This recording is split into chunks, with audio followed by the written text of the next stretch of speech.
UK as a country বাংলাদেশে কোনো geopolitical কোনো প্রভাব বিস্তার করেছে তার কোনো প্রমাণ পর্যন্ত নাই। যে দেশটা আপনি বলতে পারতেন ভারতের বাইরে, সেটা আপনি বলতে পারতেন ইউএসএ। আপনি ইউএসএর নাম তো মুখে নেবেন না, ওটা তো ভাষুর।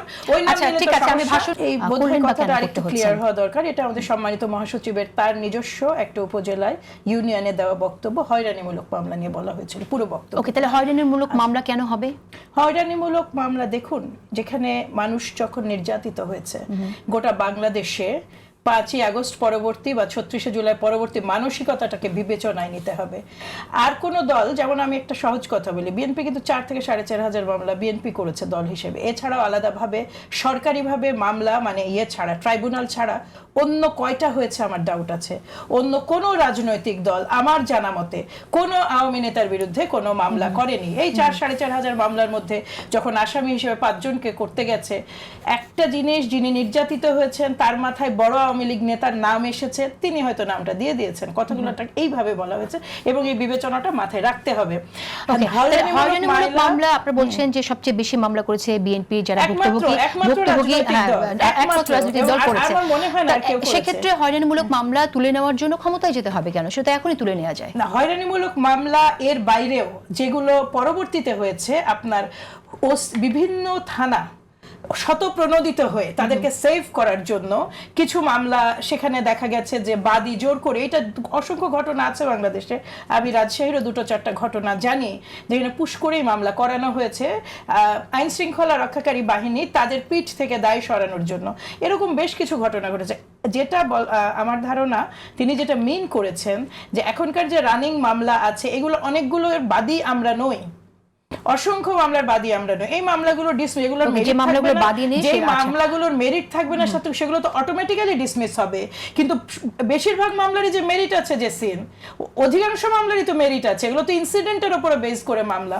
সেই জায়গাগুলোতে দেখা গেছে যে একজন আওয়ামী লীগ করেন, পুরনো আওয়ামী লীগ নেতা, তার প্রতাপও ছিল কিন্তু সেই অর্থে সুবিধাভোগী নন। এরকম ঘটনা আছে। তো তারা হয়তো গুটি কয় কিন্তু আছে। কাজে সেই জায়গাটায় বলা এই কথাটাকে এইভাবে আর কি মানে মার্কেট করা হয়েছে। এবার আমি 2-3টা, আমার তো অনেক বলার আছে, আমি জানি আপনি বেশি সময় দেবেন না। আমি নারায়ণ চন্দ্রের কথাটা এই জন্য বললাম, আমি তার আগে একটু মিয়া গোলাম পরোয়ার জিতেছিলাম 2001-এ একবারের সংশোধনী, এবং 2001-এ কিন্তু সমঝোতার সিট ছিল, এটা ওইখানে বিএনপির প্রার্থী কেউ দাঁড়ায়নি। এইটা একটা প্রধান কারণ যে এইবারে তার মতো একজন আওয়ামী লীগার, অথবা ওই অবশ্যই আপনি সংখ্যালঘু প্রার্থী তো দিতে পারাটা বাঞ্ছনীয়। আপনার 300 আসন, এই 300 আসনে আপনার নারী থাকতে হবে, সে 5 জন হোক, 4 জন হোক, 3 জন হোক, ঠিক আছে আপনি দিতে পারেন, নারী থাকতে হবে, আপনার সংখ্যালঘু সম্প্রদায়ের মানুষজন থাকতে হবে, আমাদের আদিবাসী সম্প্রদায়ের মানুষ আমরা প্রত্যাশা করব যে এই মনোনয়নগুলোর সাথে তারা যেন সংশ্লিষ্ট হতে পারেন। এটাই ইনক্লুশন। কিন্তু আপনি আওয়ামী লীগের একজন ঘনিষ্ঠ সহযোগীকে যখন টেনে আনলেন, তখন তো এই জায়গাটা নিয়ে একটা ডাউট লেগেই যায়। আর আরেকটা জিনিস আপনাকে এবার বলি, যে প্রসঙ্গটা অনেকবার আলাপ হলো, দেখুন 5ই আগস্টের পরে যখন আমি লুৎফা কথার সাথে আমি আমার অভিজ্ঞতাটা শেয়ার করি, যখন আন্দোলন হয় সাধারণ ছাত্র ব্যানারে, তখন আন্দোলনটা হয়েছিল সব ধরনের ছাত্র রাজনীতির বিরুদ্ধে, সব ধরনের।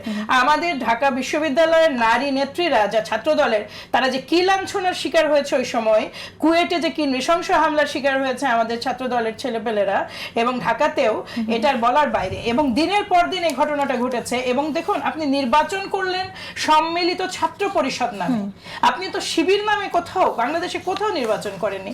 কোনো আপত্তি নাই আপা, নির্বাচনে তরুণ নেতৃত্ব ঢাকা বিশ্ববিদ্যালয় থেকে উঠে আসবে, কিন্তু আপনি বললেন একটা, বলে আপনি ভোট নিলেন, ভোট নেওয়ার পরে আপনি আপনার স্ট্যান্ড থেকে যদি সরে যান, এটা ইন আ ওয়ে দ্বিচারিতা, 1 নাম্বার। 2 নাম্বার হচ্ছে, এবার ভয়ঙ্কর পার্টটাই আসি, যেটা নিয়ে আমি চিন্তিত আমার এই তরুণদের কথোপকথনে। আপনি যখন দেখবেন প্রতি কথায় তারা বলেন, বিশেষ করে আমাদের ঢাকা বিশ্ববিদ্যালয়ের ভিপি, তিনি বলেন যে দিল্লি এবং লন্ডন এবং পিন্ডিটা কিন্তু অগত্যা জোড়া হয় আর কি।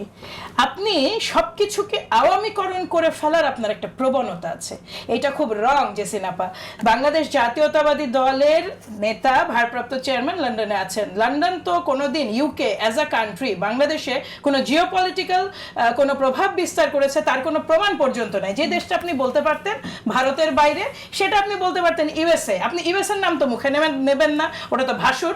ওই নাম ঠিক আছে, আমি ভাষণ নিয়ে একটু আমি শুনে নিতে চাই। ধন্যবাদ আপনাকে। একটু বলতে চাই আচ্ছা, যে শেষ আপনি যখন মজলুমকে আর নির্যাতিতকে এক জায়গায় করবেন, আমি আজকে আপনার একটা ফেসবুক স্ট্যাটাস দেখেছি, আমাকে 2 মিনিট কথা বলার সুযোগ দিতে হবে আপনাকে এখানে। Tagging is such a thing যেটা একটা ন্যায্য রাজনীতিকে ধ্বংস করে দেয়। আমাদের তরুণদের মুখে যখন আমরা ট্যাগিং শুনি, এটা সিনিয়ররা বলুক, সিনিয়ররা যা বলছেন তারা তাদের মতো বলুন, কিন্তু তারা তো আগামীর প্রজন্ম, তারা তো আমাদের মধ্যে ভীতির সঞ্চার করে এই কথার মাধ্যমে। আপনি দিল্লিকে আর একজন যেই মজলুম বাংলাদেশে ফিরতে পারেননি, এক্সাইলে চলে গেছেন পঙ্গু অবস্থায়, তাকে এক জায়গায় করেন কিভাবে?